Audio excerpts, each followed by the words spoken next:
Avant de commencer, assure-toi d'aimer la vidéo, de t'abonner à la chaîne et d'activer les notifications, car ce que tu t'apprêtes à entendre n'est pas un débat recyclé. C'est une confession rare. Et si je te disais qu'un homme a fait perdre à Luka Modric sa notion du temps, tandis qu'un autre lui a fait craindre la moindre erreur, pas des supporters, pas des journalistes, un vainqueur du Ballon d'Or, un homme qui a affronté Messi et Ronaldo à leur apogée absolu. Modric a finalement brisé le silence, et ces mots ne couronnent pas un vainqueur, ils révèlent une vérité terrifiante sur la grandeur. Alors pose-toi cette question, qu'est-ce qui est le plus dangereux? Perdre le contrôle ou être puni pour une seule erreur? Luka Modric n'est pas un homme qui parle à la légère. Pendant plus d'une décennie, il s'est tenu au cœur du plus grand champ de bataille du football, les classicos, les phases à élimination directe de la Ligue des Champions, les courses au Ballon d'Or, observant deux forces plier le sport dans des directions opposées. D'un côté, Lionel Messi, de l'autre, Cristiano Ronaldo, entre eux, Modric, le gardien du rythme, l'homme dont le rôle consistait littéralement à contrôler le temps, l'espace et le tempo. Et c'est précisément pour cela que ces paroles comptent. Messi, à 38 ans, continue de réécrire la logique. 71 contributions décisives en une seule saison. Leader dans toutes les statistiques créatives, faisant paraître en retard des défenseurs, 2 fois plus jeunes, pas lents, en retard. Ronaldo, de son côté, continue de défier le déclin. 50 à 60 buts par saison à travers les ligues, les systèmes, les continents, une machine qui transforme la moindre faille défensive en sanction.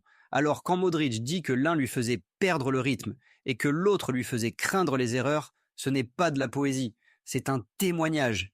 Mais quel moment l'a poussé à enfin dire cela à voix haute? Et que voulait-il réellement dire? Cette confession n'est pas venue après une finale, ni après une défaite, ni après une perte destinée à faire les gros titres. C'est précisément ce qui la rend troublante. Elle est venue discrètement, des années après que les batailles avaient déjà été gravées dans l'histoire. Modric ne se battait plus pour une validation, aucune campagne pour le Ballon d'Or, aucun besoin de protéger un héritage. Et c'est exactement à ce moment-là que la vérité a tendance à émerger. Interrogé sur les plus grands adversaires de sa carrière, Modric n'a pas hésité. Mais il n'a pas non plus fait ce que font la plupart des légendes. Il n'a pas choisi de camp. Il n'a pas dit le meilleur de tous les temps. Il n'a pas donné aux fans ce qu'ils attendaient. À la place, il a décrit ce qu'il ressentait. Et pour un milieu de terrain dont toute la carrière a été bâtie sur le contrôle du rythme, ce choix de mots était glaçant. Car lorsque Modric parle de rythme, il parle d'identité. Son don était l'anticipation. Lire le jeu avant qu'il ne se produise. Arriver en avance, toujours en avance. Mais l'un d'eux lui a retiré ce pouvoir. Pas avec la vitesse, pas avec la force, pas même avec les buts, avec le timing. Et l'autre ne le déstabilisait pas.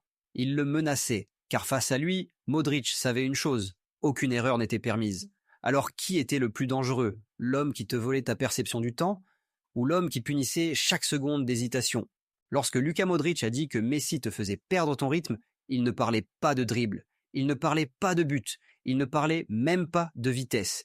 Il parlait de quelque chose de bien plus troublant, le contrôle. Messi ne t'attaque pas comme la plupart des joueurs. Il ne se précipite pas, il ne force pas le moment, il attend. Pour un milieu de terrain comme Modric, c'est un cauchemar, car tout le système défensif repose sur le timing, quand sortir, quand contenir, quand fermer l'angle. Et Messi détruit cette logique sans même toucher le ballon. Un pas de trop en avant, et il se glisse derrière toi. Une seconde de retard, et la ligne de passe est déjà ouverte.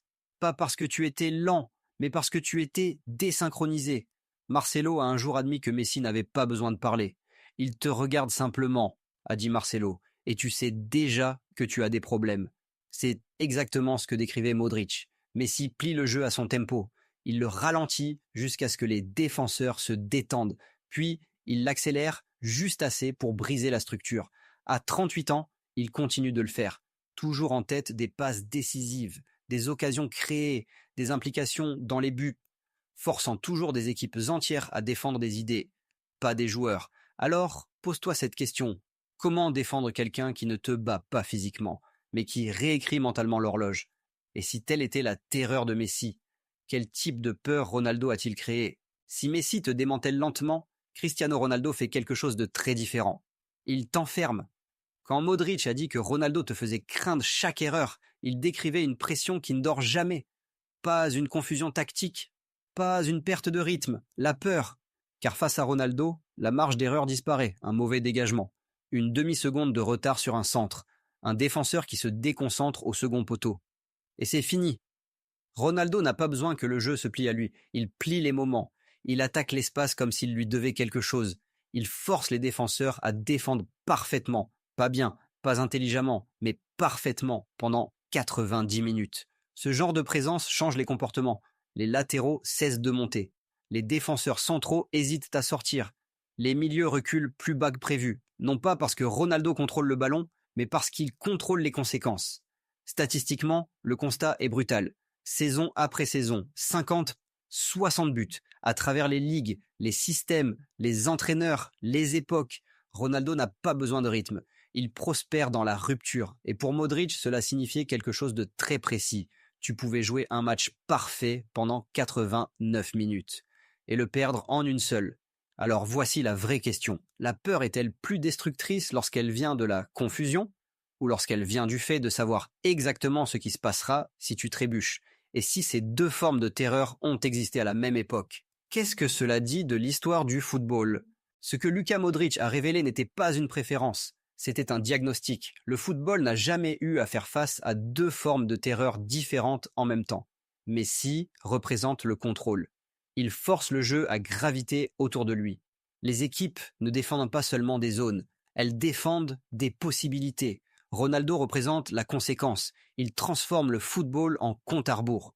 Une erreur, une absence, une respiration trop tardive, et tu paies. Historiquement, la grandeur suivait généralement un seul chemin. Les meneurs de jeu contrôlèrent les matchs. Les finisseurs les décidaient. Mais Messi et Ronaldo ont brouillé cette frontière pendant plus de 15 ans. C'est pour cela que la confession de Modric compte aujourd'hui. Le football moderne est plus rapide, plus agressif, plus structuré, pressing haut, bloc compact, chaos des transitions. Et pourtant, Messi, à 38 ans, ralentit toujours le jeu à son rythme. Il décide encore quand le match respire et quand il s'étouffe. Ronaldo, même lorsque les systèmes changent autour de lui, punit toujours l'espace. Il transforme encore la pression en fatalité. Alors la vraie question n'est pas de savoir qui était le meilleur. C'est celle-ci. Préférerais-tu affronter un joueur qui démantèle ton plan ou un joueur qui attend que tu échoues? Car Modric a affronté les deux. Et le football ne reverra peut-être jamais cela. Luka Modric n'a pas mis fin au débat Messi-Ronaldo.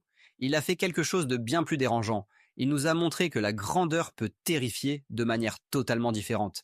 Messi te vole ta perception du temps. Ronaldo te vole ton droit à l'erreur. L'un contrôle le jeu jusqu'à ce que tu oublies qui tu es. L'autre attend jusqu'à ce que tu paies. Alors maintenant, la question est la tienne. Quelle peur est la pire? Perdre le contrôle ou savoir qu'une seule erreur met fin à tout?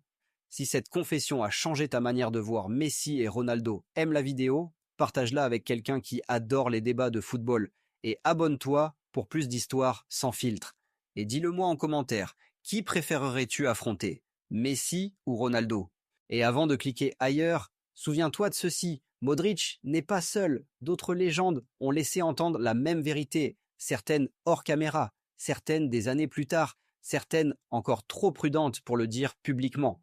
Car admettre la peur, même face à la grandeur, n'est pas une faiblesse, c'est de l'honnêteté. Dans la prochaine histoire, nous révélerons une autre icône du football qui a discrètement admis quelque chose d'encore plus choquant à propos de Messi et Ronaldo. Une confession qui change la manière dont une rivalité historique est perçue. Reste abonné, parce que certaines vérités ne sortent qu'après la fin des batailles. Si tu es prêt, dis-le-moi.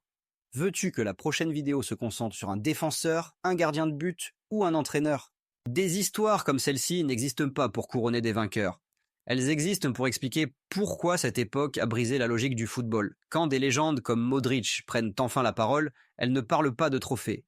Elles parlent de sensations que l'on ne voit jamais dans les résumés. L'hésitation, la pression, la perte de contrôle, c'est ainsi que tu sais que l'impact était réel. Parce que les chiffres impressionnent les supporters. Mais la peur transforme les joueurs.